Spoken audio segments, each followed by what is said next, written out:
Bonjour, dans cette vidéo, je vais vous présenter Midjourney, qui est une intelligence artificielle qui vous permet de créer des images incroyables à partir de simples instructions.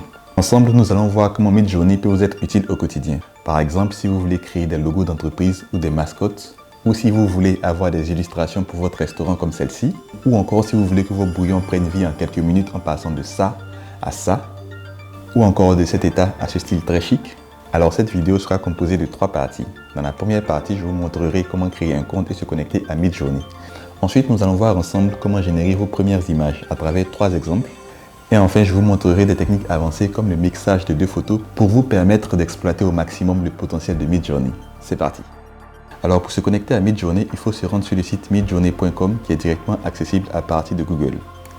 Alors une fois que vous vous connectez à Midjourney, vous avez 2 options principales, celle qui est de créer un compte Join In et l'autre qui est le Join the Beta. Join the Beta vous permet d'accéder au Discord de Midjourney, qui est l'endroit où vous allez pouvoir générer vos premières images. En arrivant sur le Discord, vous avez à gauche de l'écran des pages d'information et des pages qui vous montrent les nouvelles mises à jour qu'il y a eu sur Midjourney. Mais ce qui nous intéresse le plus, ce sont les pages Newbies. Ce sont des espaces dédiés aux nouvelles arrivants où ils peuvent créer leurs images. Ici, nous sommes au Newbie 40 et on peut voir l'ensemble des images qui ont déjà été créées par les membres de cette page. C'est très utile par exemple si vous cherchez des inspirations, vous pouvez voir ce que les autres utilisateurs ont déjà fait sur la plateforme. Mais nous, ce qu'on veut faire, c'est de créer un espace privé où on pourra générer nos propres images et pouvoir les suivre très facilement. Et pour cela, il nous faut créer un serveur qu'on va lier au bot de Midjourney. On voit que sur la liste des membres à droite de l'écran, nous avons le bot Midjourney. Ce qu'il faut faire, c'est qu'il faut cliquer dans Ajouter un serveur. Pour créer un serveur, c'est très simple, il faut aller tout à gauche de l'écran et cliquer sur l'icône plus, ajouter un serveur et remplir les informations qui nous sont demandées et définir ensuite le nom du serveur. Dans notre cas, ce sera Demel Midjourney.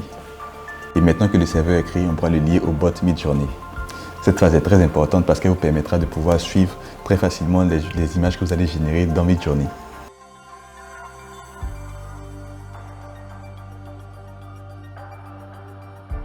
Et maintenant que c'est fait, nous allons commencer à générer nos premières images. Pour générer une image sur Midjourney, il faut taper Imagine plus Entrée. Ça va vous permettre de pouvoir entrer vos instructions. Et donc là, moi je veux créer un éléphant qui porte un t-shirt orange, blanc, vert, qui court avec un ballon sur un terrain de football, avec la foule en arrière-plan. Qu'est-ce que ça donne? Je ne suis pas très convaincu parce que ce n'est pas ce que je lui ai demandé. Et c'est le premier point sur lequel j'aimerais bien attirer votre attention, c'est que d'après mon expérience, on a de meilleurs résultats lorsqu'on entre nos instructions en anglais. Donc c'est ce que je vais commencer à faire maintenant et jusqu'à la fin de la vidéo. Donc on reprend.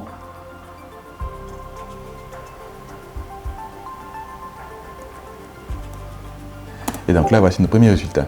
Alors, ce qu'il faut savoir, c'est que Midjourney génère à chaque fois 4 types d'images et à nous de choisir celles qui nous intéressent en fonction de notre goût. Donc moi, par exemple, c'est l'image numéro 4 qui me plaît le plus. En dessous des images, on peut voir qu'on a 2 catégories de boutons. Les boutons avec les lettres U et ceux avec les lettres V. Les boutons U permettent d'agrandir l'image qui vous plaît. Et les boutons V vous permettent d'appliquer des modifications spécifiques sur l'image que vous avez retenue. Et donc, si je clique sur le bouton Upscale de l'image 4, nous avons l'image qui apparaît en grand à l'écran. Maintenant que je vous ai montré de manière basique comment créer une image dans Midjourney, voyons ensemble comment créer un logo d'entreprise ou encore une mascotte. On fait /imagine entrée, on va créer un logo pour un restaurant qui s'appelle Ivoire Food. A simple vector logo design for a restaurant called Ivoire Food with a white background, avec un fond blanc. Alors j'ai agrandi l'image, oui c'est plutôt pas mal. Le texte n'est pas bon du tout, mais dans l'ensemble, c'est plutôt intéressant. Alors, ce qu'il faut savoir, c'est que Midjourney n'est pas très bon avec les textes. Donc, ce qu'on va faire, c'est de créer le logo dans un premier temps. Et derrière, si on veut, on pourra modifier le texte dans Canva ou Photoshop. Donc, essayons d'améliorer cette version. Et cette fois-ci, je vais juste changer le mot flat dans l'instruction. Qu'est-ce que ça donne? Ok, ça m'a l'air encore plus intéressant. Voyons voir un dernier exemple cette fois-ci. Si je vais ajouter un peu plus de poids sur le logo, sur le texte aussi et sur l'arrière-plan. Je vais ajouter aussi un autre paramètre qui est V4 pour voir si avec tout ça, V4 peut dire version 4, pour voir ce qu'on a à la fin. Ok, voici le résultat. Ça m'a l'air plutôt pas mal. Ici, j'ai agrandi en faisant Upscale. Ah oui, on a un logo plutôt pas mal. Je vais l'utiliser pour mon prochain restaurant. Voyons maintenant comment créer une mascotte qui peut être un logo pour votre société. Et donc là, c'est vraiment très simple. Je pense que le mot-clé à retenir, c'est d'écrire mascotte, tout simplement dans l'instruction. Donc, a cute mascot for a company that connect individual to carry parcel. Et j'ajoute à la fin single vector art and flat design. Ça devrait être pas mal. En gros, c'est une mascotte pour une société qui fait de la mise en relation des transports de colis.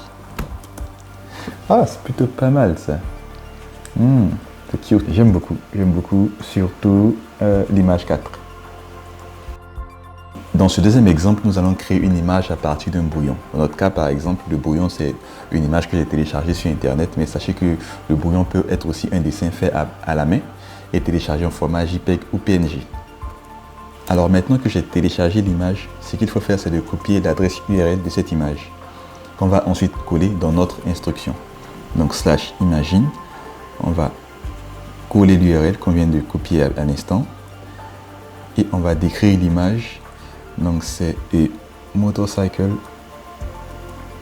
and a driver, non plutôt a driver on a motorcycle, c'est beaucoup mieux dans ce sens. Et donc on va valider. Ok, voici les premières images, premier lot de 4 images qui ont été générées par Midjourney. J'aime beaucoup l'image numéro 3. Donc ce que je vais faire upscale sur celle-ci, en cliquant sur U3. Ok, je vais l'agrandir et la télécharger sur mon bureau. Et donc ce que je vais faire, c'est que je vais répéter le process. Donc je vais la réimporter dans le Discord et refaire une nouvelle instruction en utilisant l'URL de cette image en particulier. Alors là, voici la nouvelle demande avec l'URL de l'image dessus, en maintenant la même description. Et bien l'image 4 se rapproche beaucoup plus de ce que je veux. Donc je fais upscale et voilà. Et donc on est parti d'un brouillon pour obtenir cette plutôt belle image en 3D en style Pixar. En vrai, je trouve que c'est vraiment pas mal. Bien, dans ce troisième exemple, je vais vous montrer comment à partir d'instructions basiques, on peut créer des images de qualité en jouant sur quelques paramètres dans Midjourney. C'est parti. Donc là, je vais faire une requête vraiment simple. C'est que je veux qu'il me génère un cheeseburger art illustration. Je rajoute 85 mm. C'est un objectif pour le photographe, juste pour dire que je veux une image vraiment rapprochée du burger. Alors voici ce qu'on obtient. C'est plutôt pas mal, mais je pense qu'on peut faire mieux. Donc je rajoute le thème Realistic Cheeseburger Art Illustration, juste ça, et je précise que je veux un arrière-plan noir. Je vais aussi appliquer un poids sur certains éléments de l'illustration. Donc pour appliquer un poids, il faut écrire 2 fois 2 points devant le mot qui vous intéresse. Midjourney va comprendre qu'il faut apporter un peu plus de détails sur ces éléments. Donc j'applique un poids sur le thème illustration, sur le mot burger et sur le mot cheese. Voyons voir ce qu'on obtient. Voilà, c'est déjà pas mal. Ça me donne vraiment l'appétit là. Ok. Et bien la dernière chose que je voulais voir avec vous dans cette vidéo, c'est une fonctionnalité qui permet de combiner 2 images différentes pour former une seule. Donc voyons ensemble sur Midjourney avec 2 images que j'ai prises au hasard sur internet. Donc on fait imagine, prompt. Donc j'ai cette image d'un aigle que j'ai récupérée sur internet, je copie l'URL que je colle ici. Ensuite j'ai une deuxième image que je vais récupérer sur internet également. C'est l'image de ce lion. Voilà. Donc je colle ensuite ici. Donc là j'ai copié les 2 URL dans le Discord et je fais entrer. Voilà, rien qu'avec ces 2 informations, nous avons été capables de générer un lion avec des ailes. Je pense que ça peut être le personnage du prochain roi lion, s'il y en a un. Voilà, c'était tout pour aujourd'hui. J'espère que cette vidéo vous aura plu. Si c'est le cas, n'hésitez pas à me dire en commentaire ce que vous pensez de Midjourney. Et si vous voulez en savoir plus sur l'intelligence artificielle, n'hésitez pas à cliquer sur ma playlist là pour voir toutes les vidéos que j'ai faites sur le sujet. Merci.